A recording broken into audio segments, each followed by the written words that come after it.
You're not the same person you were a year ago. And if you're honest, some of that change isn't growth, it's erosion.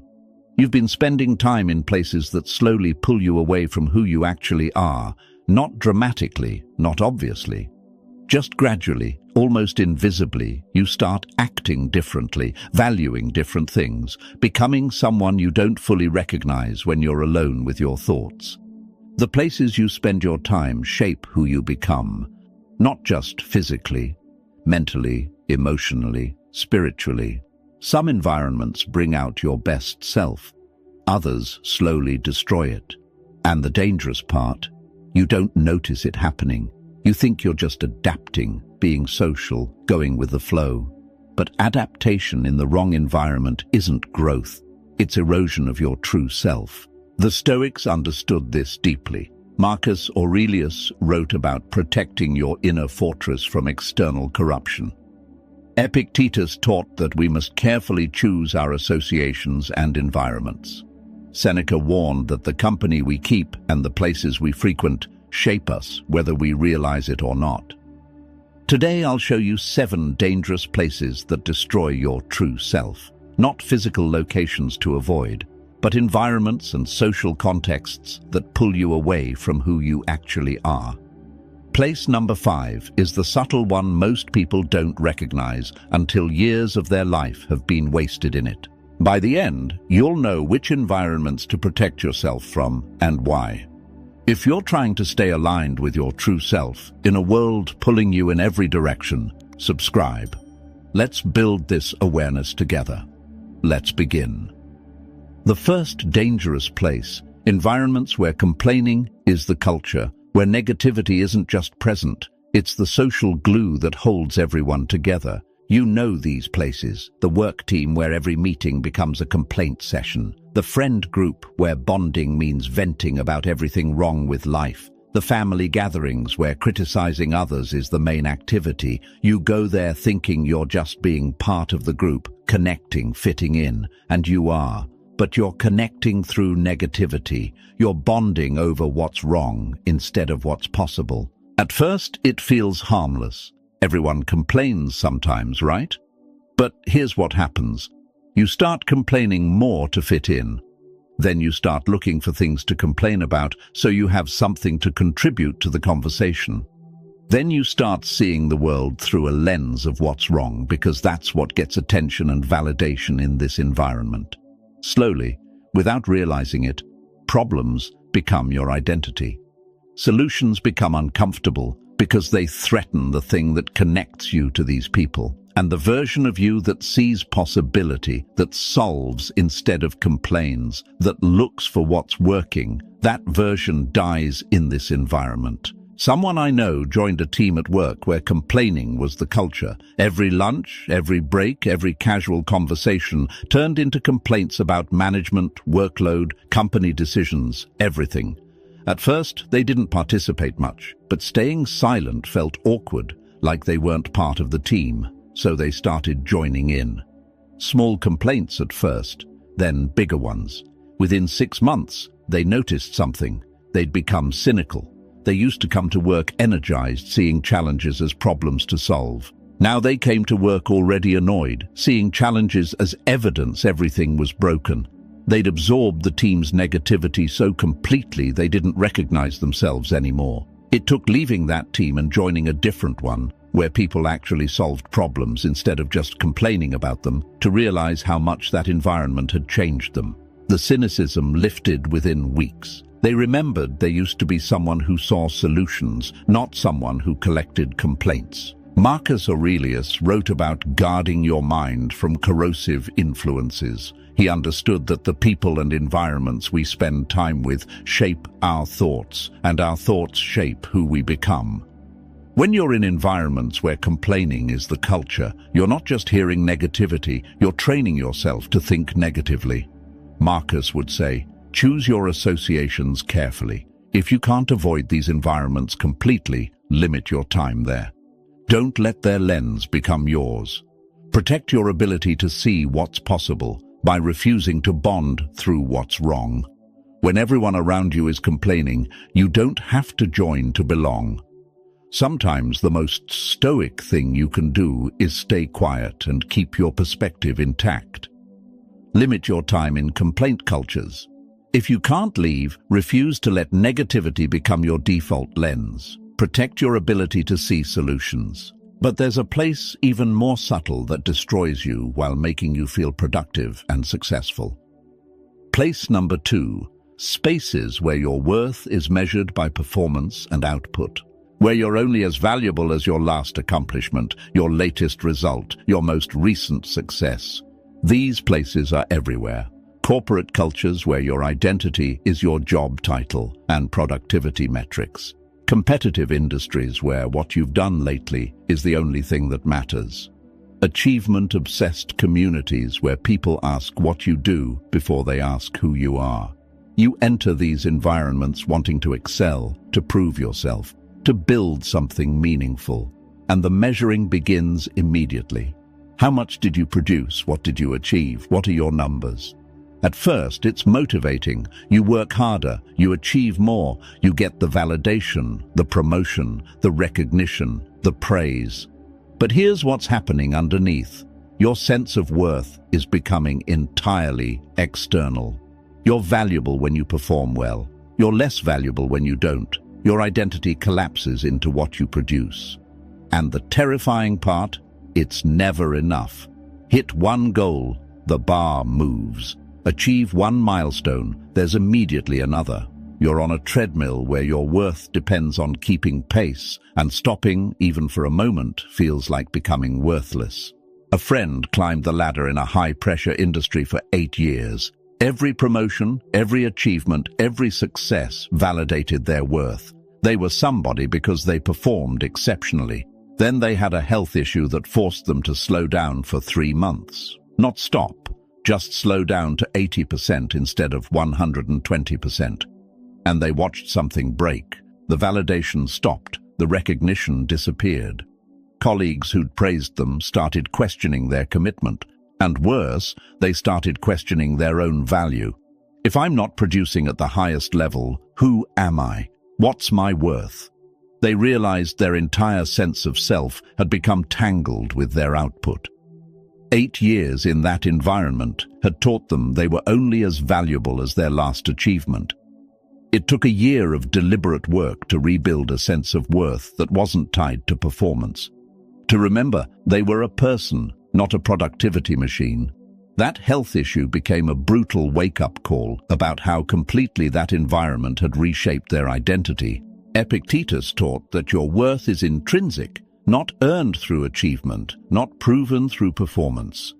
You're valuable because you exist, because you're a reasoning being capable of virtue, not because of what you produce. When you're in environments that measure worth entirely by output, you're being taught the opposite. You're learning that your value is conditional, performance-based, always at risk. Epictetus would say, recognize the difference between what you do and who you are. Achieve if you want, but never let achievement become the measure of your worth. You're not your productivity. You're not your last success. You're a human being whose value doesn't fluctuate with performance metrics. Set boundaries around performance-based identity. Achieve, yes, but remember your worth exists independent of output. Don't let any environment convince you otherwise. If you've recognized that your worth exists independent of your productivity and you're rebuilding your identity beyond performance metrics, drop "I am not my output" below. Your commitment to intrinsic worth could inspire someone else who's been measuring their value by their last achievement. The next place makes you feel connected while actually isolating you from your true self entirely. Place number 3. Social settings where authenticity is punished. These places are harder to recognize because they don't announce themselves. Professional networks where vulnerability is seen as weakness. Social circles where certain opinions get you frozen out. Family systems where expressing your true feelings causes drama everyone blames you for. Friend groups where being yourself means being too much or too serious or changed. You enter these spaces wanting connection. But the unspoken rule is clear. You can connect, but only if you perform the right version of yourself. So you start performing. You learn which topics are safe and which aren't. You figure out which parts of yourself to show and which to hide. You get good at reading the room, at being what they need you to be, and it works. They accept you, include you, value you. But here's what's dying: your ability to know who you actually are. The mask you wear becomes so habitual you forget it's a mask. You become fluent in performance and illiterate in authenticity. Years pass.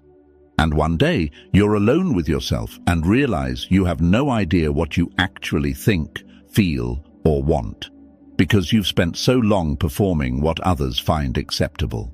I know someone who spent their 20s in a social circle where authenticity was subtly punished. Share a struggle, get told to stay positive, express an unpopular opinion, get silent treatment until you backtrack, show too much emotion, get labeled dramatic. They learned fast.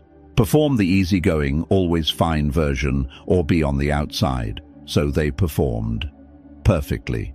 They were so good at being what that group needed that they became central to it. But inside, something was withering. They stopped knowing what they actually felt because they'd trained themselves to feel what was acceptable. Stopped knowing what they believed because they'd practiced saying what kept peace.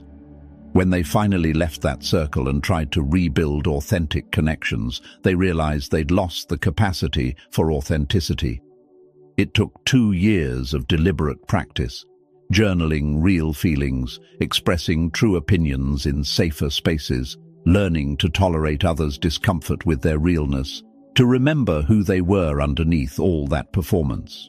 Those years in that social setting had taught them that their real self was something to hide, manage, control. Unlearning that was harder than learning it had been. Seneca wrote about the courage to live for yourself, not for the approval of others. He understood that authenticity requires risking others' judgment. When you're in social settings that punish realness, you face a choice: perform and belong, or be authentic and risk exclusion. Seneca would say, choose authenticity, even if it costs you acceptance. Your real self is worth more than performed belonging. Find smaller circles where authenticity is welcomed, or practice being real in small doses until you rebuild the capacity. But don't spend years in spaces that require you to hide who you are just to fit in. That fitting in isn't connection. It's self-abandonment. Find spaces where your real self is welcomed, not just your performed self. And if you can't find them, create them, even if they're smaller than you'd like. But this next place is where people go to escape themselves and end up losing themselves entirely in the process. Place number 4, environments built around escapism and numbing. Places people go not to experience life, but to avoid it. These aren't inherently bad places: a night out occasionally, binge-watching a series after a hard week, social drinking with friends. Entertainment and relaxation are part of being human. But there's a difference between occasional escape and habitual avoidance. And some environments are designed specifically to keep you escaping. Bars you're at every weekend, entertainment binges that fill every free moment, social settings where the entire point is numbing whatever you're actually feeling. You go there initially to relax, to decompress, to have fun. Then you go there to avoid stress. Then you go there because sitting with yourself has become intolerable. Here's what happens in these environments. You lose your capacity to be with yourself. Discomfort becomes something to immediately escape rather than process. Boredom becomes unbearable instead of useful. Difficult emotions get numbed instead of felt. And slowly, your authentic self, the one that exists when you're alone, quiet, processing, gets buried under layers of distraction. You become someone who needs external stimulation to feel okay. Someone who can't sit in silence without immediately reaching for a screen, a drink, a distraction. Your real self is still in there, but you've lost access to it because you've trained yourself to run every time it tries to surface. Someone I know spent 3 years in a pattern they didn't recognize as destructive. Every Friday and Saturday night out drinking with the same group. Every Sunday recovering. Every weeknight streaming shows until they fell asleep. They weren't an alcoholic. They weren't depressed. They were just constantly escaping. When a relationship ended, instead of processing it, they went out more. When work stress increased, they binged more shows. When life got uncomfortable, they numbed it. It wasn't dramatic, it was just consistent avoidance dressed up as social life and relaxation. Then they took a solo trip that forced 4 days without their usual escapes. No bars, no binge watching, just them and some hiking trails. The first day was agony. They didn't know what to do with themselves. By the third day, something shifted. Thoughts and feelings they'd been avoiding for years started surfacing. Realizations about their life, their choices, their actual desires. They came back and immediately wanted to escape again. Those realizations were uncomfortable. But they also recognized something. 3 years of constant distraction had put them completely out of touch with themselves. They'd been running so consistently they'd forgotten they were running from anything. Marcus Aurelius and Epictetus both wrote about facing reality rather than fleeing it.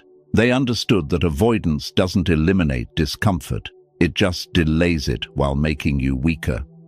When you're in environments built around escapism, you're training yourself to run from yourself. Marcus would say, sit with what's uncomfortable, process it, face it.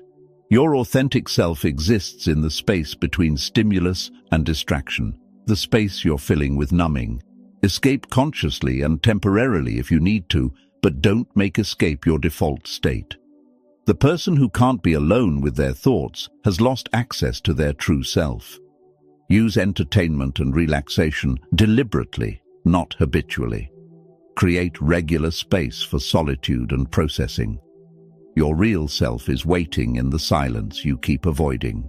If these 4 places are helping you recognize which environments are eroding your true self, subscribe for more Stoic wisdom on staying aligned with who you actually are, and like it so others can protect themselves from spaces that pull them away from authenticity.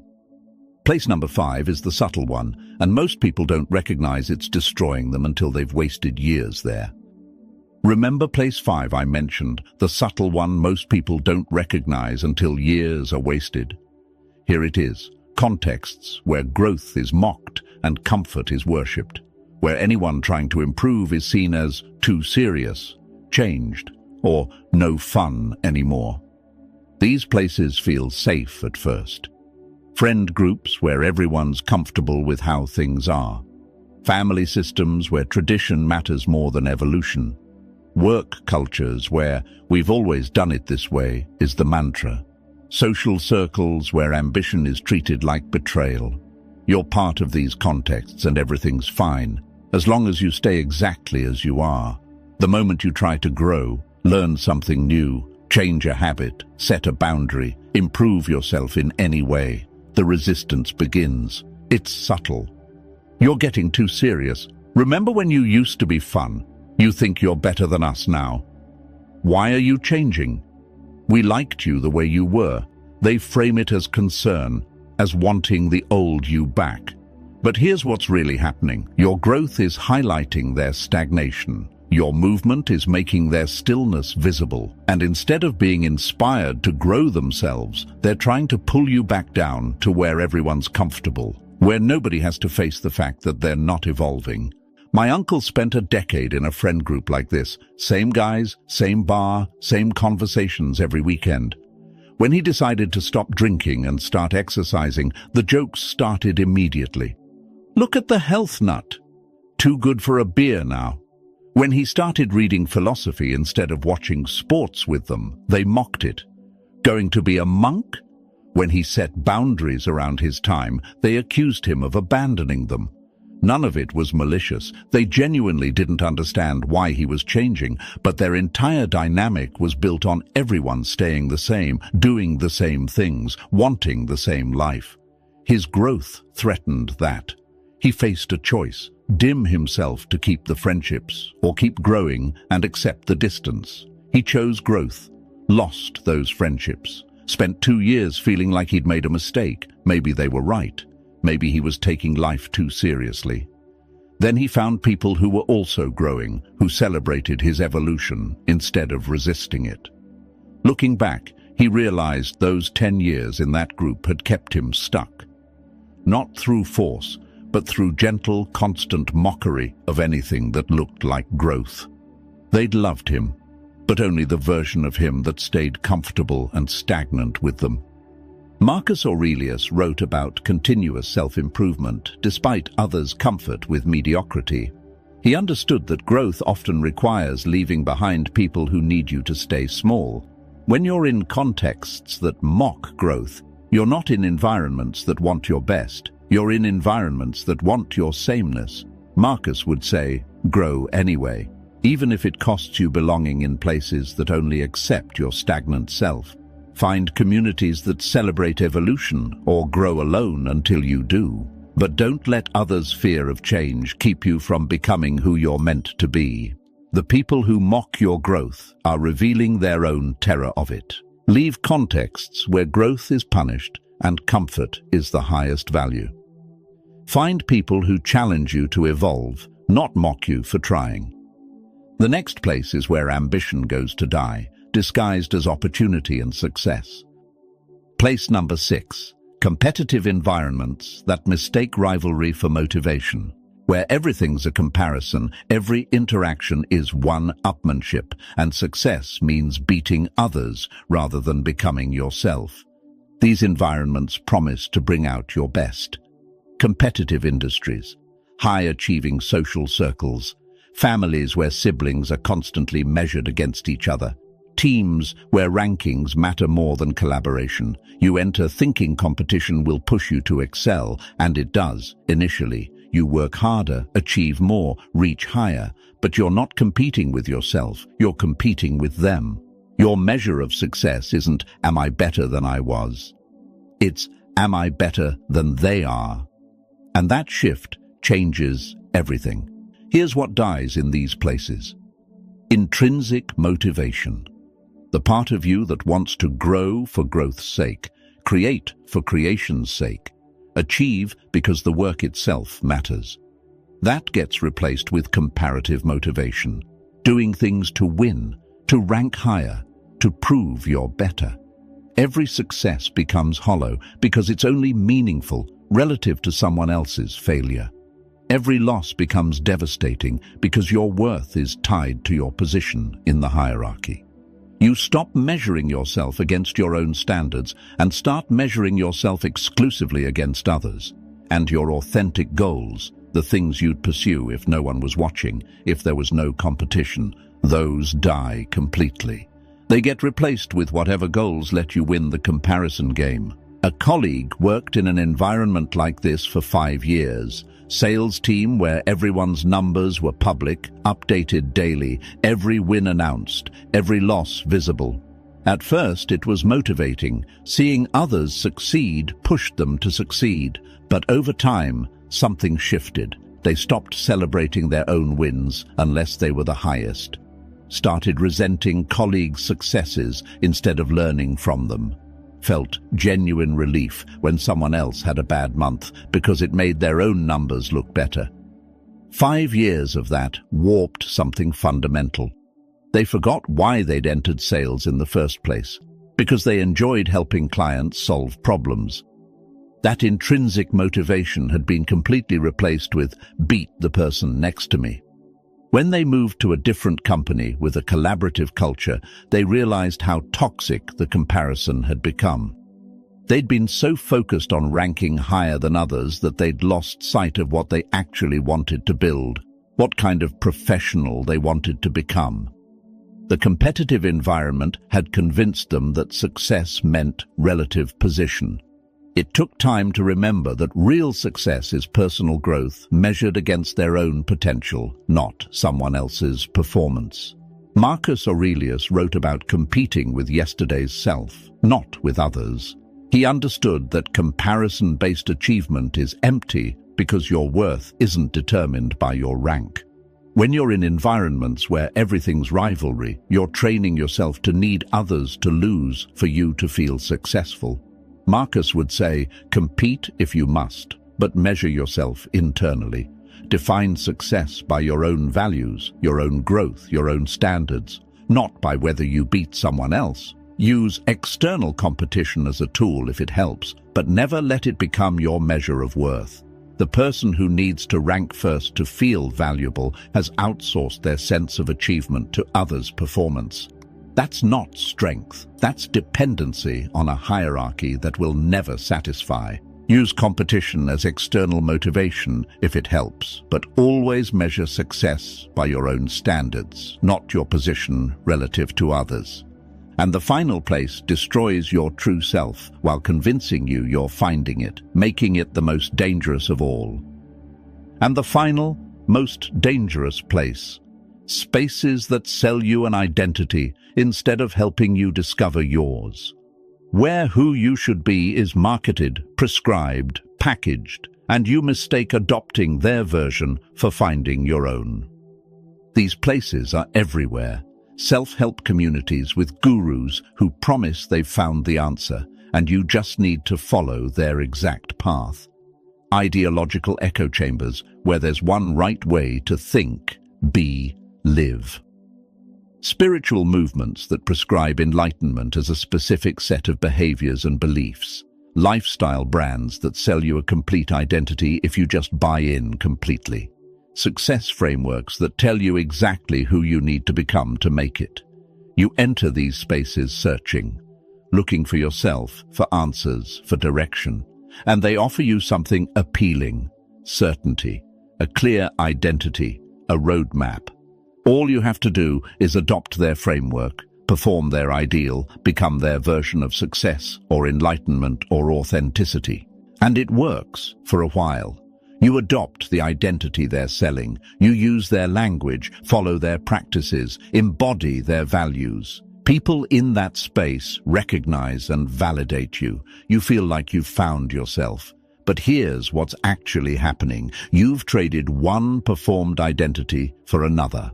Your authentic self, the messy, contradictory, evolving one that doesn't fit clean frameworks, gets buried under the ideology you've adopted. You become a copy of their ideal rather than a discovery of your nature. Years pass, and one day you realize, this isn't me. This is who they said I should be. And I performed it so well, I convinced myself it was authentic. Someone close to me spent 4 years deep in a personal development community with a charismatic leader who'd built an entire framework for awakened living. There were levels, practices, a specific way of speaking, thinking, being. They adopted it completely, followed the framework, rose through the levels, became a model member everyone pointed to. But something felt off they couldn't name. Then the leader had a public scandal that shattered the community, and suddenly, without that framework, they had no idea who they were. The practices they'd done daily felt empty. The beliefs they'd held firmly felt borrowed. The identity they'd built for 4 years collapsed because it had never been theirs. It was a performance of someone else's prescription for enlightenment. Rebuilding an authentic identity from that rubble took years. They had to separate what was genuinely theirs from what they'd adopted, had to discover their actual values, not the values they'd been told defined an awakened person, had to find their real self underneath the ideology they'd worn like armor. Epictetus taught that philosophy is a tool for self-discovery, not a dogma to adopt. Marcus examined everything, including the teachings he followed. Seneca used wisdom to understand his own nature, not to become someone else's ideal. When you're in spaces that prescribe identity, you're not discovering yourself. You're performing someone else's version of who you should be. The Stoics would say, use teachings as tools, not identities. Question everything, including the frameworks that promise answers. Your authentic self isn't found by adopting someone's prescription. It's discovered through examining your own nature, values, and experiences. The guru selling you enlightenment, the ideology offering certainty, the framework promising transformation, they're all trying to give you a map. But your authentic self isn't on their map. It's discovered by walking your own territory. Be suspicious of any space that tells you exactly who you should become. Your true self is something you discover, not something you adopt. Use teachings and frameworks as tools for self-examination, not as identities to perform. Discover who you are through your own experience, not by becoming someone else's ideal. These 7 places aren't inherently evil. They're just environments where, for many people, the authentic self slowly gets replaced by an adapted version, the version that fits, the version that survives there. But survival in the wrong place isn't the same as thriving in the right one. The Stoics practiced careful attention to environment. Marcus chose his contexts deliberately. Epictetus taught students to guard their associations. Seneca wrote extensively about the places we frequent. They knew you become the average of the environments you inhabit. Choose them carefully, or they'll choose who you become. You're not stuck in these places. Once you recognize which environments erode your true self, you can limit your time there, create boundaries, or leave entirely. That's not running away. That's protecting something valuable. If these 7 places helped you recognize which environments pull you from your authentic self, subscribe for more Stoic wisdom on living true. And if this clarity helps you choose where your time and energy go, like it so others can protect their true selves too. Not all places serve all people. Know yourself well enough to know which places serve you and which destroy you. That discernment is freedom. Thank you for being here. I'll see you in the next one. Until then, stay stoic, stay aware, stay true.